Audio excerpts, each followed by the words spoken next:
Magandang araw kaibigan! Tuloy po kayo sa Felicidad's Channel. Sa mga kwento ng buhay at pag-ibig na hinalukay sa natatagong baul ni Felicidad. Pero bago po tayo magpatuloy, huwag niyo pong kalilimutan na i-like ang video, i-subscribe ang channel, at i-click ang notification bell para lagi kayong updated sa mga parating pa na upload.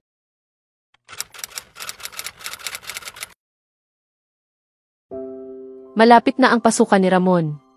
Nakapag-enroll na ito. Habang si Ella naman ay hindi pa rin nakakapag-enroll. Nalulungkot na siya. Ilang araw na lamang ang ititigil nito sa patrial.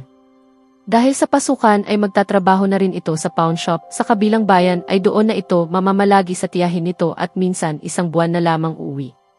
Masaya siya para dito ngunit hindi niya maiwasan ang makadama ng iba yung lungkot. Ang sabi nito, ang huling ilang araw nito sa isla ay gugugulin nila sa isa't isa.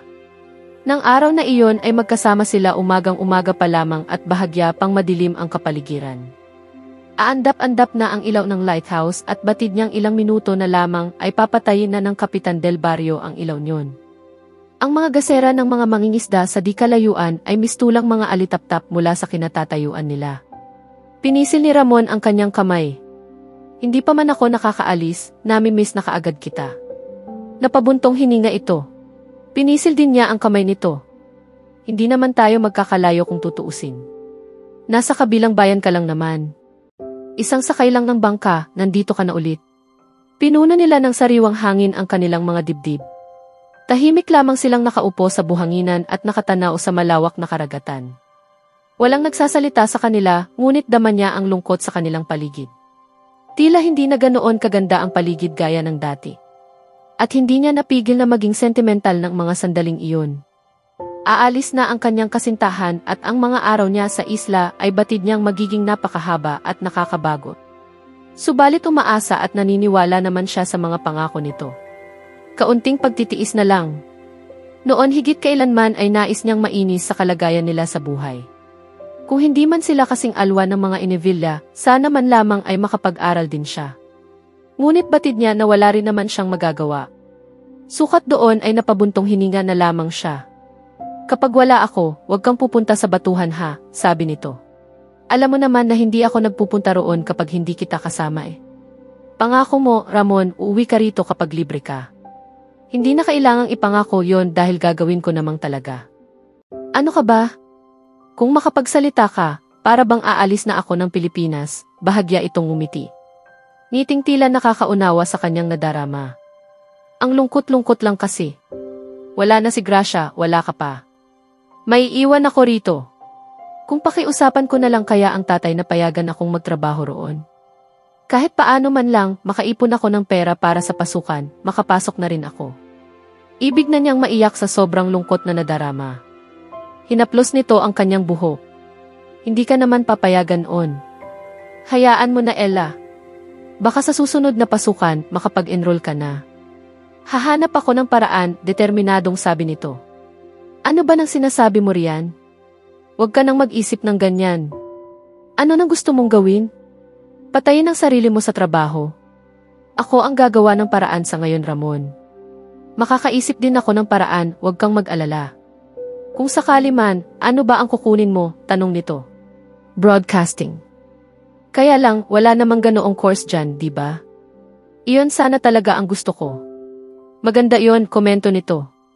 Mas mabilis tayong makakapag-ipon kapag nakapagtapos ako. Malay mo, sumikat ako, di ba? Nakangiting sabi niya. Magiging broadcaster ako.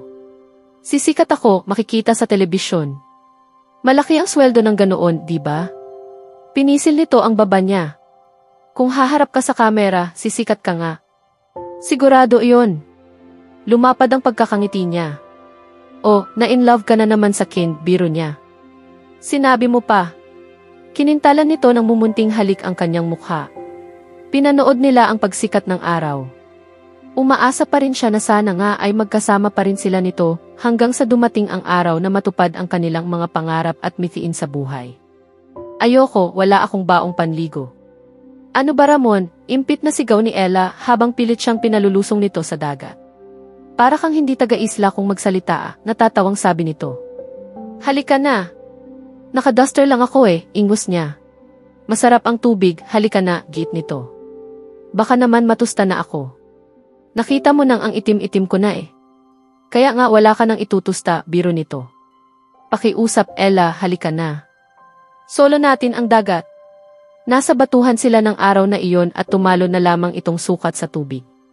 Palibhasa ay sanay na sila roon, tantihado na nito ang lalim ng tubig.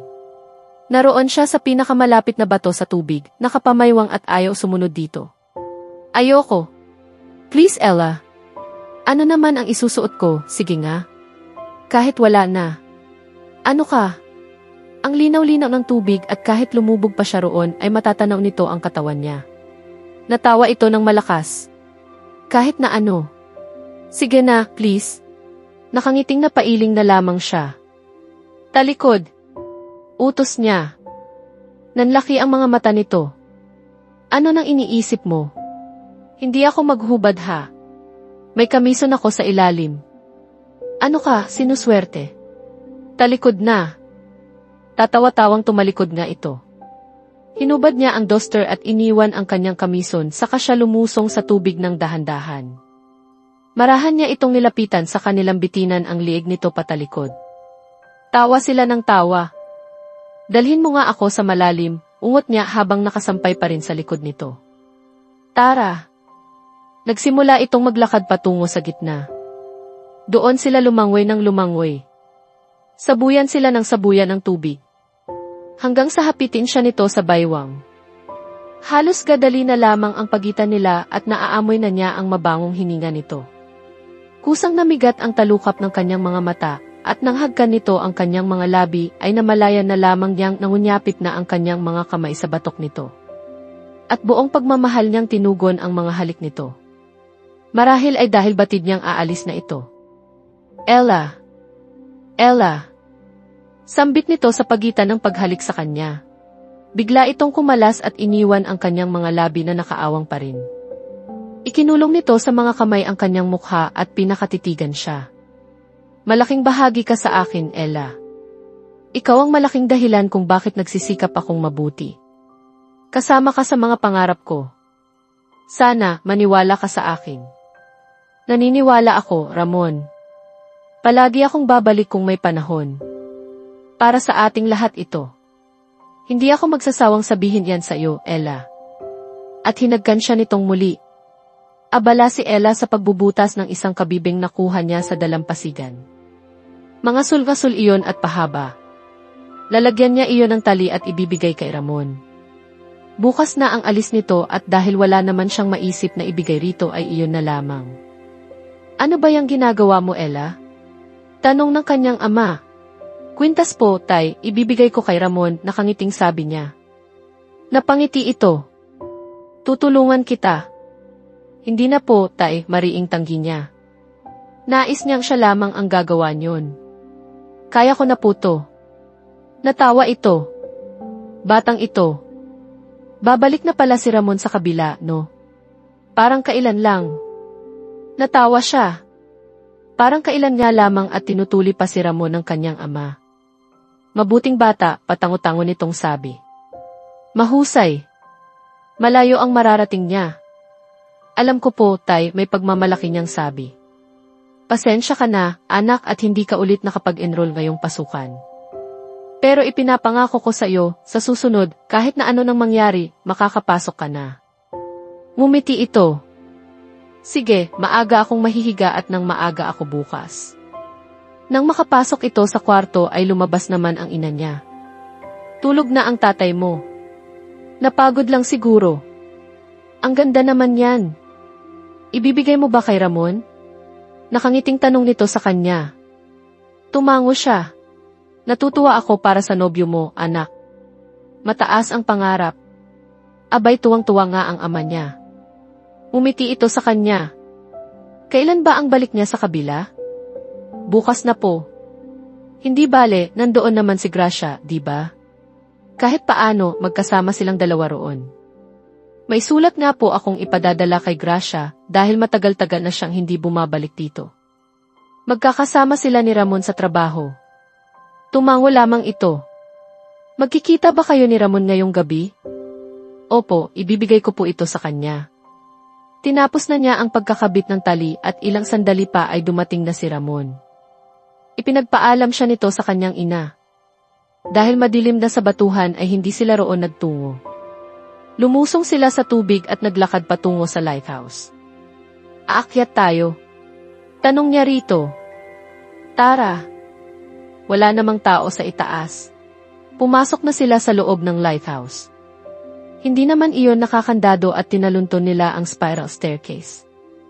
Sa pinakataas niyon ay tila kwarto at sa terasa ay naroon ang dambuhalang ilaw. Ella, may ibibigay ako sa'yo, panimula nito. Ako rin. Ikaw muna. No, ikaw muna. Inilabas niya mula sa bulsa ang kwintas. Isinuot niya iyon dito. Para yan sa iyo. Huwag mong iwawala. Hinawakan nito ang pendant na kabibe, tila pinag-aralan iyon. Gawa mo to. Tumango siya. Ella. Hinagkan siya nito sa noo. Mula sa bulsa ay may inilabas itong isang singsing. Ginto iyon. Inabot nito ang kanyang kamay at isinuot iyon sa kanyang palasinsingan. Ramon, saan galing to? Bigay iyan sa akin ng nanay noong buhay pa siya. Isuot ko raw palagi pero malaki na ang kamay ko, hindi na kasya. Bakit ibinibigay mo sa akin? Sa'yo ito ibinigay.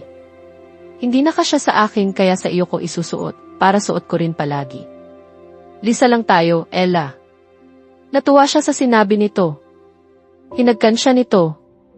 Sa una ay banayad lamang hanggang sa naging malalim. Tinugon niya ang bawat halik nito sa kanya. At kahit tila gusto na nitong patagalin pa iyon ay ito na rin ang lumayo. Saka na, Ella, anito. Hindi ngayon na, Ramon. Hinagkan niya itong muli sa mga labi.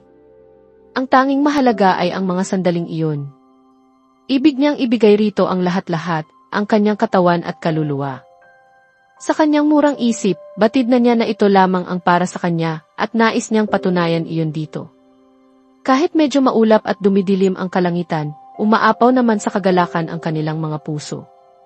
Para bang nagsasabog ng kakaibang mga kulay na liwanag na mas maliwanag sa ilaw na tanglaw ng islang iyon sa gabi.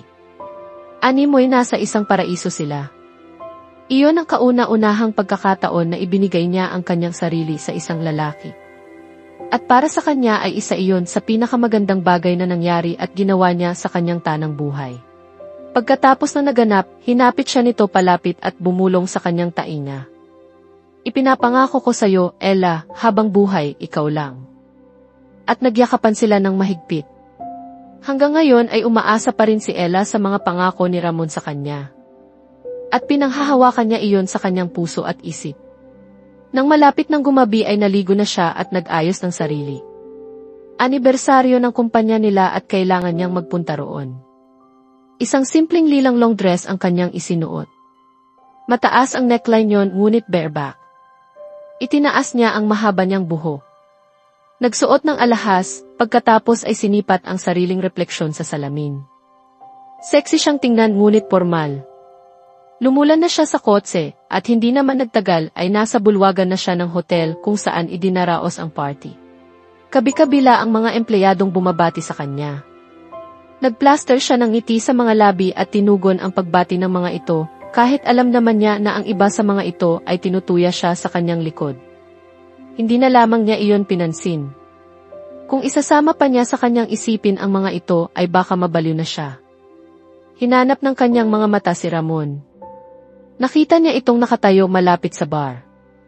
Tumatawa ito at bigla, pakiramdam niya ay may kung anong tumusok sa kanyang dibdib. Taliwas na nakikita niya ang ekspresyon ng mukha nito kapag siya ang kasama nito sa bahay. May kausap itong lalaki at tila hindi napansing dumating siya. Nang humakbang siya palapit sana rito ay nakita niya ang isang magandang babaeng lumapit dito. Ipinalibot pa ng babae ang braso sa baywang nito. Kasabay ng sakit ay may bumangong galit sa kanyang dibdib. Ano ang karapatan ng babaeng ito na lumingkis sa kanyang asawa ng gayon na lamang? Sa harapan ng mga executives ng kumpanya. Taas noong nilapitan niya si Ramon at ang babae. Ikaw si Ella, right? Anang babae. Hindi pa rin ito inaalis ang braso sa baywang ng kanyang asawa. Yes, ako nga. At ikaw ay si. Ay, paumanhin ang bastos ko naman. Maarteng bulalas nito. Noon pa lamang nito inalis ang braso sa baywang ng asawa niya. Ako si Paula. Inilahad pa nito ang kamay at atas ng kagandahang asal, ay tinanggap niya iyon kahit pa nga mga lingali na niyang kalmutin ang mukha nito. Binigyan niya ito ng ngiting mapang-uyam, kasabay ng pagtaas ng isang sulok ng mga labi ay ang pagtaas ng isang kilay nito. Bumaling siya sa kanyang asawa. Hindi naman niya malaman ang sasabihin. Muling nagsalita si Paula na hindi pa rin umaalis sa tabi ng asawa niya. Ay, ang sikat na si Ella. Kusang tumaas ang kanyang kilay. Pakiulit. Ay, may nasabi ba ako? Nagtagis ang mga bagang niya. Si Ramon naman ay tila hindi pinapansin ang lantarang panunuya sa kanya ni Paula. Nasagad na siya. Sabihin mo nga, Paula, ikaw ba ay empleyado ng kumpanya? Maarte itong humalakhak at bahagya pang nasapo ang dibdib. Ako. Isang empleyado ng kumpanya. Muli itong tumawa sa kabumaling kay Ramon. Ito naman ay pangiti-ngiti rin. Gusto na sana niyang lisanin ang lugar na iyon noon din, ngunit naisip niyang kung gagawin niya iyon ay siya lamang ang magmumukhang tanga. Pasensya na, pero nakapagbiro ba ako nang hindi ko namamalayan? Anya. At ganoon na lamang ang pagkagilalas niya nang bigla na lamang tumawa si Ramon. Si Paula ay natawa rin. Hindi mahal ko at patawad talaga, ani niya. Ang sa akin lang, ako si Paula de Castro. Yung Paula de Castro. Sa tono nito ay tila ba ipinahihiwatig na tila dapat ay kilala niya ito. Pasensya na, pero hindi kita kilala. Diretsang sabi niya. Galit na siya at wala na siyang pakialam. Kahit magalit pa sa kanya si Ramon. Sa totoo lang, sila naman ang unang tumawa sa kanya. Natigilan naman si Paula sa sinabi niya. Well, designer ako. May butik ako. O Paula Collections. Noon lamang niya naisip iyon. So, ano ba talaga ginagawa mo dito? Naisa na niyang itanong ngunit nagtimpi siya. Ay parang may nakita akong tao doon. Kita-kits, Ella. Ramon, ihahatid mo ako pa uwi mamaya, di ba? Baling nito rito. Oo naman. Nang makaalis na ito ay binalingan niya si Ramon. Nagtatanong ang tinging ipinukol niya rito. Naghanda ka ba ng talumpati? Inaasahan nila na magsasalita ka mamaya, kaswal na sabi nito na tila ba walang nangyari. Nakikipagrelasyon ka ba kay Paula? Nais niyang itanong dito subalit sa huli ay iba ang nasabi niya. Hindi, wala akong inihandang talumpati. Dapat ginawa mo. At hindi ka dapat nagpakasal sa akin kung ganito mo naman ako pakikitunguhan. Nais niyang ihiyaw sa mukha nito. Napakaraming bagay ang nais niyang sabihin dito, ipaliwanag, pero naduduwag siya. Pakiramdam kasi niya ay wala ng lunas ang kanilang pagsasama dahil napakalaki na ng lamat niyon. Bago pa man sila nagpakasal ay naroon na ang lamat na iyon. At hindi niya alam kung maaari pang gawa ng paraan. Parang hindi na. Maaari nga kaya na may relasyon ito kay Paula? Noon siya tinawag ng MC. Nagtungo siya sa makeshift stage at nagsalita. Magandang gabi po sa inyong lahat, mga ginoo at ginang. Ngayong gabi ay ipinagdiriwang natin ang ika-50 anibersaryo ng ating kumpanya. Marami sa inyo ang kasama na mula pa noong nagsimula ang kumpanya, maraming taon na ang nakalipas. Marami tayong pinagdaan ng pagsubok, pero heto tayo ngayon, mas matatag kaysa dati. Alam ko, kung nandito pa ngayon si Teddy, napakasaya niya, sobra-sobra. Hindi niya alam kung bakit nabanggit pa niya ang pangalang iyon. Ang pangalan ng lalaking tumulong sa kanya ng mga panahong wala siya ni isang taong malapitan. Ang kanyang unang asawa. Napatingin siya kay Ramon, blanko ang ekspresyon ng mukha nito. Nagpatuloy siya. At iisa lang ang dapat nating pasalamatan para dyan. Paano ko siya tatawagin? Ang asawa ko ba? Ang pangulo ng kumpanyang ito, Ginoong Ramon Joaquin. Nagpalakpakan ang mga tao. Tumango naman si Ramon. Bumaba na si Ella ng entablado. Ang ibang empleyado ng kumpanya na matagal nang nakakikilala sa kanya ay niyakap pa siya. Ipinasya niyang manatili sa party, ngunit nang mapalingon siya, kay Ramon ay nakita niyang nakapulupot na naman sa baywang nito ang braso ni Paula. Kaya umalis na rin siya. At nang lingunin niyang muli ang mga ito ay nakita niyang nakatingin sa kanya ang kanyang asawa. Tumalikod na siya at nagtuloy-tuloy sa kanyang sasakyan. Habang bumibiyahe, nagsimulang pumatak ang ulan. Tila nakikiayon ang panahon sa kanyang nararamdaman. Wala ni isang bituin sa kalangitan, nagtatago ang buwan. Mangilan-ngilan lamang ang tao sa daan. Madilim ang paligid maliban na lamang sa mga poste ng ilaw. At dumaloy na naman sa kanyang gunita ang nangyari noon, maraming taon na ang nakalilipas. Madilim din noon, pumapatak ang ulan. At ang tanging tanglaw lang ng isla ay ang liwanag na nagmumula sa parola.